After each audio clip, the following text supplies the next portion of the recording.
Le Livre du ciel, tome 4, 31 mars 1901.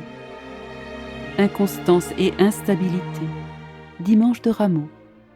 Quand la véritable lumière de la vérité entre dans une âme et prend possession de son cœur, cette âme n'est pas sujette à l'inconstance. Ce matin, je me sentais toute remplie d'amertume. Je me voyais si mauvaise que je n'osais presque pas me mettre à la recherche de mon suprême et unique bien. Ignorant mes misères, le Seigneur eut pourtant la bienveillance de venir. Il me dit : « Ma fille, est-ce moi que tu veux ? Eh bien, je suis venu pour te réjouir. Demeurons ensemble, mais en silence. » Après être restés ensemble quelque temps, Jésus me transporta hors de mon corps. Je voyais que l'église fêtait le dimanche des rameaux.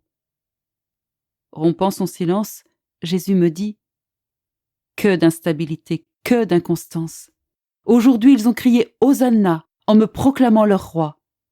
Un autre jour, ils crieront « Crucifie-le, crucifie-le » !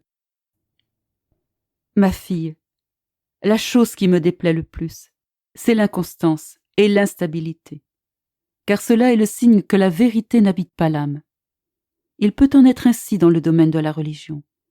Il peut arriver que l'âme y trouve sa satisfaction, son confort et son intérêt personnel, ce qui explique pourquoi elle se trouve dans telle assemblée.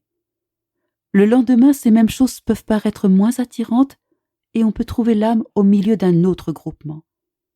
Et voici qu'elle s'écarte de la religion et que, sans regret, elle se livre à une secte.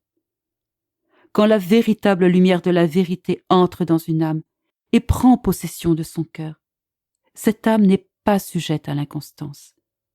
Même, elle sacrifie tout par amour pour la vérité pour que seule la vérité règne en elle. Ainsi, avec un esprit invincible, elle méprise tout ce qui n'appartient pas à la vérité. Pendant que Jésus disait cela, il pleurait sur la condition des générations présentes, qui sont pires que les générations de son temps, sujettes à l'inconstance et changeantes selon la direction des vents.